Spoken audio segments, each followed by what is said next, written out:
Magandang araw mga bata.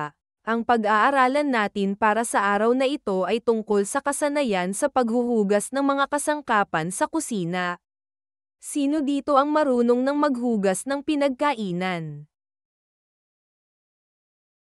Pagkatapos ng aralin na ito, ikaw ay inaasahang, una, nakakikilala ng mga kagamitan sa paghuhugas ng mga kasangkapan sa kusina. Pangalawa, nakatutukoy ng mga consumable sa paghuhugas ng pinggan at mga kasangkapang ginamit sa pagluluto. Pangatlo, nakapagpapaliwanag ng mga hakbang sa paghuhugas ng mga kasangkapan sa pagluluto at pinagkainan. At panghuli, nakapagsasagawa ng paghuhugas ng mga kasangkapan sa pagluluto at pinagkainan ng may pag-iingat. Mga layuning pampagkatuto para sa ating aralin, natutukoy ang mga kagamitan at consumable sa paghuhugas ng pinaglutuan at pinagkainan at nakapagsasagawa ang mga hakbang sa paghuhugas ng pinaglutuan at pinagkainan ng may pag-iingat.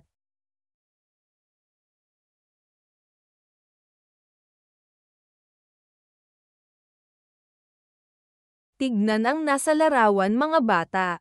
Ano kaya ang ginagawa ng mga bata?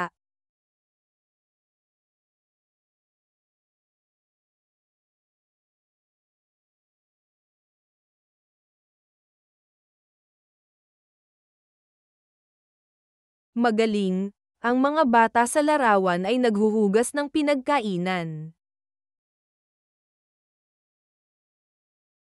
Matutukoy mo ba mga bata kung ano ang mga kagamitang nasa larawan?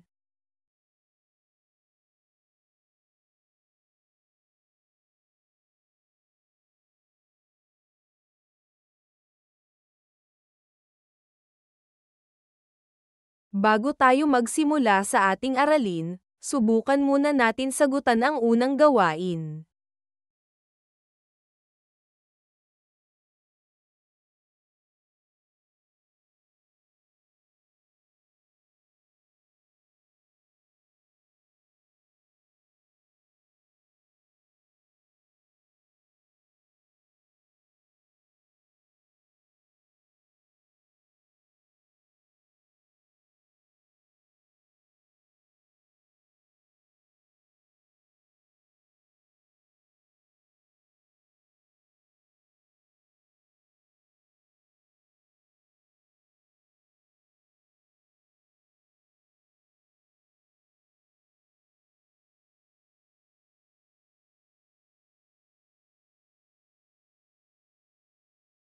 Ang pagsusuri sa mga pangunahing kagamitan at consumable sa paghuhugas ng mga kasangkapan sa pagluluto at mga pinagkainan ay mahalagang gawain upang matiyak ang kaligtasan ng paggamit bago magluto at kumain. Ang paghuhugas ng mga kasangkapan sa kusina ay isa sa mahalagang gawain na pantahanan na dapat matutuhan bilang miyembro ng pamilya.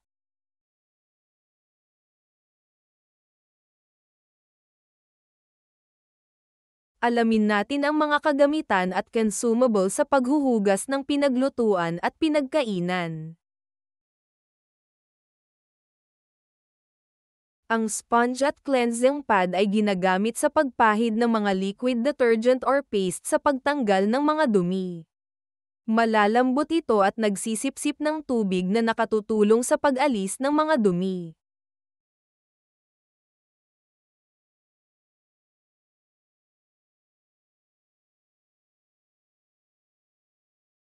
Liquid soap detergent, bar detergent, at scrubbing paste, ito ay gawa sa kemikal na pangunahing ginagamit na pantanggal ng dumi sa pinagkainan at pinaglutuan.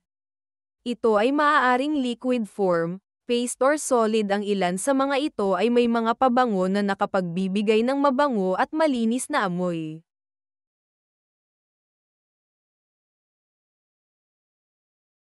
Steel wool o iron wool scrub o abrasive. Ang kagamitang ito ay mahalaga at isa sa epektibong gamit sa pagtanggal ng dumi. Ito ay magaspang na nakatutulong sa pag-alis ng matigas na dumi sa mga kasangkapan na huhugasan gaya ng kawali, kaldero at iba pa.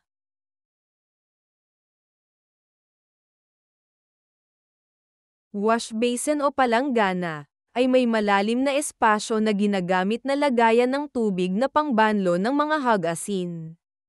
Ito ay maaaring gawa sa plastic, stainless, o metal. Ang towel na pamunas ay isang piraso ng malinis na tela na ginagamit upang punasan ang mga pinaghugasan at ang paligid ng lababo, upang mapanatiling tuyo at malinis ang mga ito.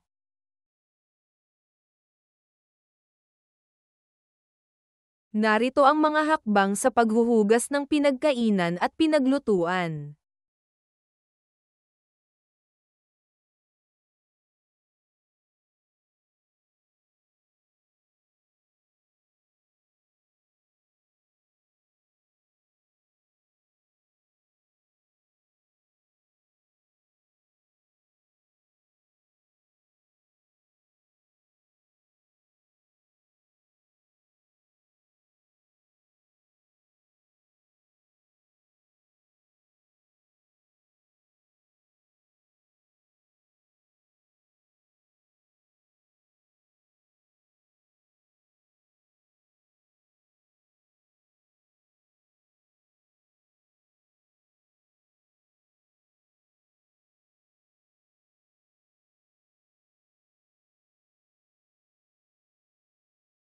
Mga dapat tandaan sa maingat sa paghuhugas ng kagamitan.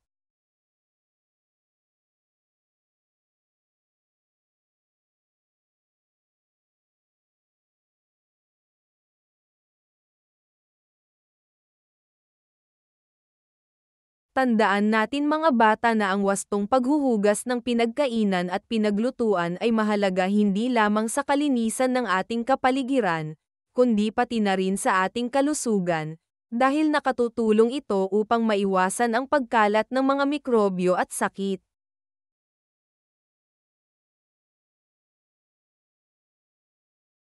Tungkulin ng bawat miyembro ng pamilya na panatilihin ang kaayusan at kalinisan sa ating mga tahanan upang maiwasan ang pagkakasakit. Ang kaalaman at kasanayan sa paghuhugas ng pinagkainan at pinaglutuan ay mahalagang gawain na dapat maging taglayin. Ang pagsunod sa tamang proseso at wastong gamit ng consumable at kagamitan sa paghuhugas ay mahalaga upang masiguro ang kaligtasan ng bawat miyembro ng pamilya.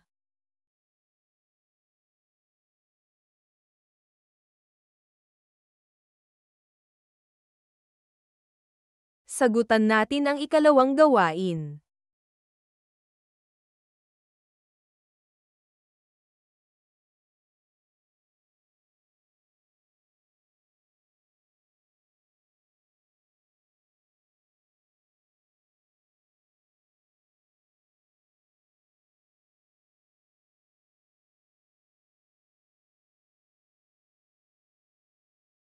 Sagutan natin ang ikatlong gawain.